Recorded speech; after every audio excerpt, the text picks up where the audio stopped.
Guys, we are with One Verse. They are the hottest boy band right now. And mga gwapo sila ha. And their age range is from 16 to 19. So may nag-rap, merong vocals talaga. And then we would like to meet them one by one. Hello po, I'm One Verse Samuel. I'm the main visual and the lead vocalist and the youngest of the group. Okay, you're 16. Hello po, I'm One Verse Arrow. I am 19 and the leader and the main vocalist of One Verse. Hello po, I am One Verse Cassie. Ako naman po yung main vocalist po ng group. Hi, I'm One Verse Terry. Ako naman po yung rapper sa vocalist ng One Verse. Hello, One Verse Obi, the main vocalist. Hi, I'm One Verse Marky, the visual and sub-vocalist po. And hello po, I'm One Verse France. I'm the main rapper and the sub-vocalist. Okay. So first, how do you get the name? Was it given to you? Yes po, according sa name namin ng One Verse, pag binaliktad nyo is verse 1, which tells how God created the world and how He said na, let there be light. Sa amin po, for us, this is a new start of our beginning po as a boy band po sa Pilipinas. Okay. Maraming gwapo. No? Pero kayo, talagang gwapo kayo.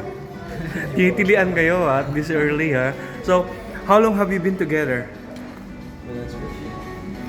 Okay, so first up we started from 127 people, right? Yeah. 127. So from there po, pumili po yung management namin to bring it down to 25, in which it was then chosen down to 7. So 7 of us brothers, and from there, marami po kaming dinaanan na deliberations in which we got to prove our talent at yung, especially yung passion po namin para sa dream namin. Was it an audition? Audition ba yung nangyari? Kasi nag-trim daw kayo from 25. Oo. Alright. So, how's your, yung friendship nyo, yung brotherhood nyo, yung companionship nyo? Siyempre, iba-iba yung pinanggalingan nyo, iba-iba yung age range. May mga kaunting conflict ba dyan? As of now, sobrang grateful and thankful po na magkakilala po kami na di lang po brothers and sisters na kundi magkakapatid po. Okay. And your musicality, can you tell us about your musicality from him? Kasi siya yung rapper eh. From our musicality po, very balanced po yung group namin kasi meron po kami mga main vocals and meron po sa part naman ng raps which is ako po yun and yung sub-rapper po which is si 30 po. And balance po talaga yung group namin sa vocals. Kasi siyempre alam natin, SB19 sila yung nandun, and there are 5, di ba? Yes po. Pero kayo 7. Yes po. So, paano naman, paano yun? Paano yung combination na yung iba 4 nga, yung iba 5, pero kayo 7 kayo? Sa amin po, kaya po 7 kami because One Verse aims to spread and acknowledge different types of handsomeness po, different types of talent. And lahat po kami nag-focus po ng sarili po namin talents, ng strengths. And most definitely po, meron po kami humbleness. Kaya, ang pinili po sa amin ay ito po. Okay.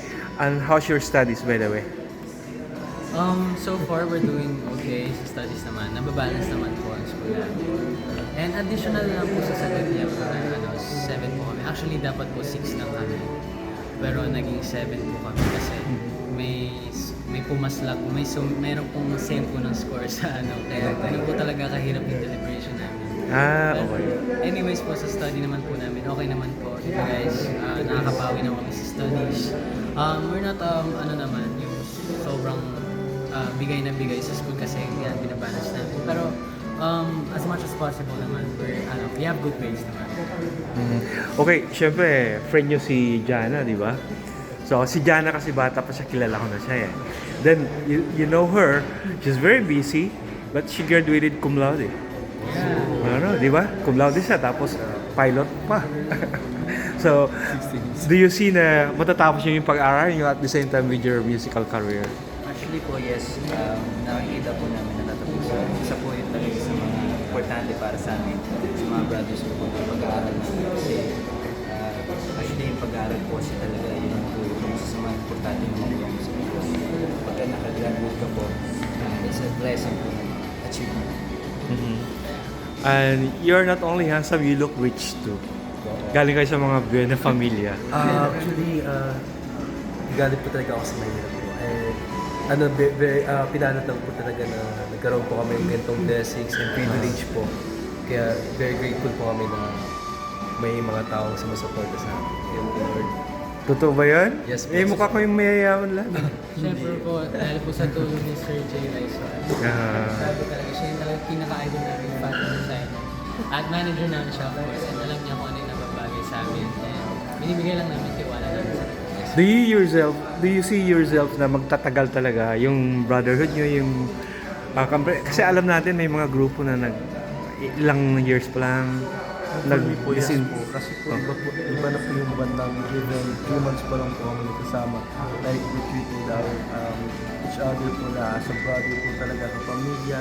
And kaya sa tingin ko po magtatagal po.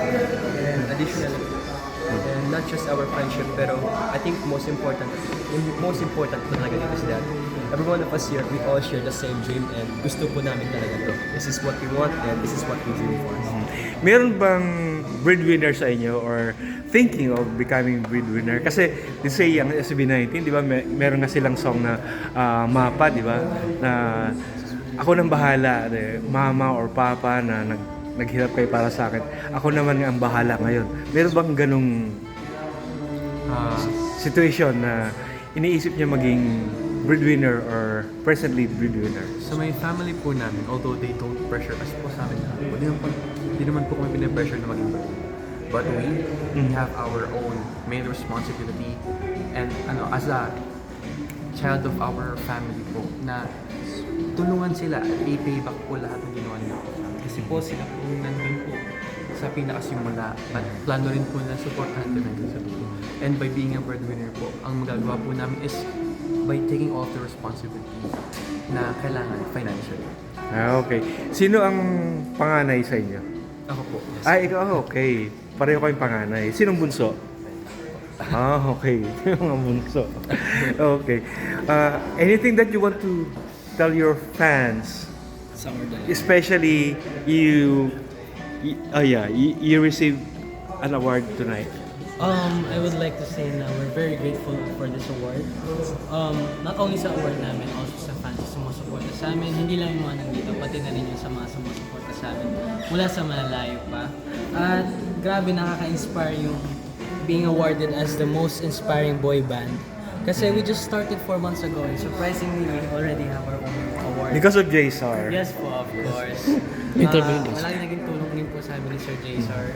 At ayun, most inspiring boy band. Grabe no, mas na-inspire kami, inspire kayo, diba? So more awards to come guys, mas galingan natin. Not only for the awards but also for the happiness of the show. Walang bisyo ha? Wala po. Kasi nasisira yung mga may dance na bisyo. Sir Jason, what do you look forward for the boy band? Same thing, siyempre tulad dun sa mga lagay natin before. And nakita ko naman nasa tamang kami sila with Jay Lyson. At tutulungan kaming mga managers para pasikatin sila. And at the same time, kikita ko yung future nila eh. Sisikat to mga to dahil hindi lang talent meron sila. Makikita nyo, bagay na bagay sa kanila yung most inspiring boy band. Kasi lahat sila, bawat isa sa kanila, may nakaka-inspire na istorya.